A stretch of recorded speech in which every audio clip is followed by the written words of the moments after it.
You ever go purchase something from the nursery? You get the tag.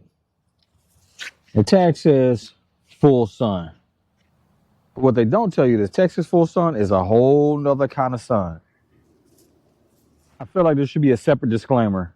Full sun for everyone else except Texas. So what I want to do, I want to talk to you about 7 things that do well in the Texas heat.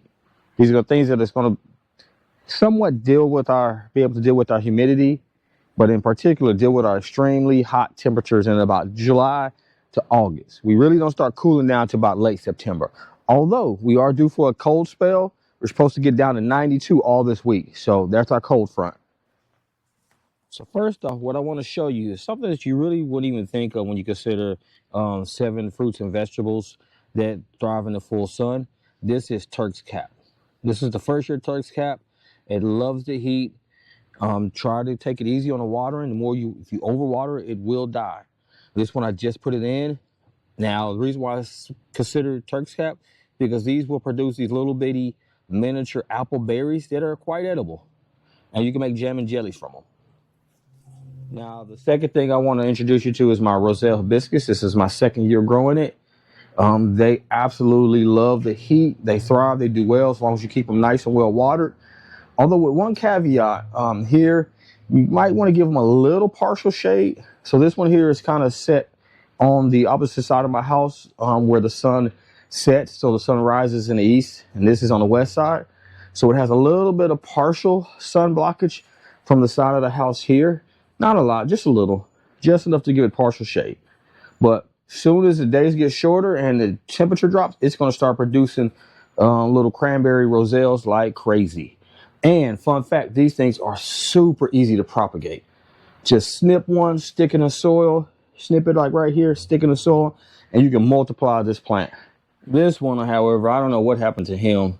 They're kind of in the same condition, but I don't know, maybe he's getting a little too much sun, or it may be a problem with the soil, because mites do love these plants just as much as we do. The second thing that does really well, I've had great luck growing, is rosemary. Rosemary does really great in the Texas heat. You just got to be careful. Do not overwater. It does not like to be overwatered, and it does not like small pots. So if you're growing rosemary, you're going to want to stick it in the ground and set it and forget it. The more you mistreat it, the better it will grow. And just like the Roselle hibiscus, super easy to propagate. Snip it off, stick it in some soil, which is exactly what this one came from, is a propagation. Now, this is basil.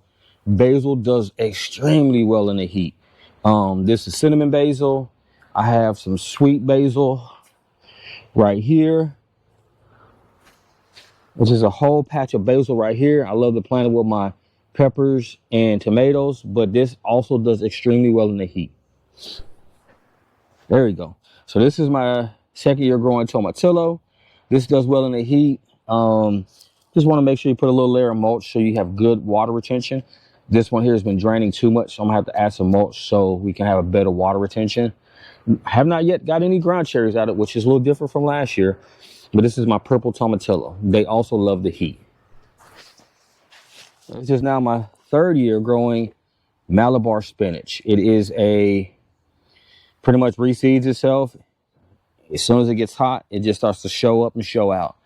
Different bit of a texture, different bit of a taste, but it will grow super easy in the temperature. Another thing you can grow that does well in the Texas heat is tomatoes. Now, depending on your variety, my cherry tomatoes seem to love the full sun, but my bigger varieties of tomatoes, they like to be partially shaded. So what I'll just do is simply throw a shade tarp to just partially give it a little bit of shade from the sun, because where my garden is placed, it is due east. So when the sun is at the highest and hottest, it is full bearing onto this garden. Second thing it loves is peppers. I always do well with peppers. Soon as it's about August, they just start going crazy, but they will last all the way up through the summer.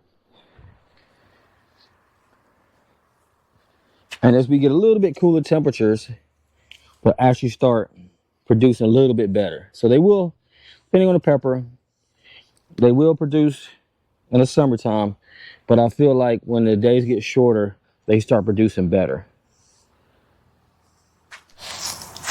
Now, this is something new I'm growing. Well, this variety is new. This is Cuban oregano. This also has been doing really good in the heat. I've grown hot and spicy oregano, also does well in the heat. And this is a Cuban oregano. This is also does really well in the heat. Sweet potatoes. My sweet potatoes actually didn't start really doing better until it got hotter. So sweet potatoes, they also really thrive in the heat. Sage is another one that does really well in the heat. This is scarlet sage, although I have grown pineapple sage as well. Once they're established, they do really well in the heat. Now, a couple things new that I'm growing. I have no idea what this is. I cannot remember what this is, to be honest with you. But what I have grown in the past, and I'm not growing this year, is Egyptian spinach, which also does well, and Amaranth.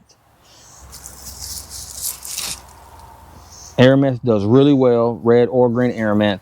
And then Egyptian spinach, they also, if you want to grow a particular brassicas, but brassicas don't do well in the heat, it's kind of an alternative.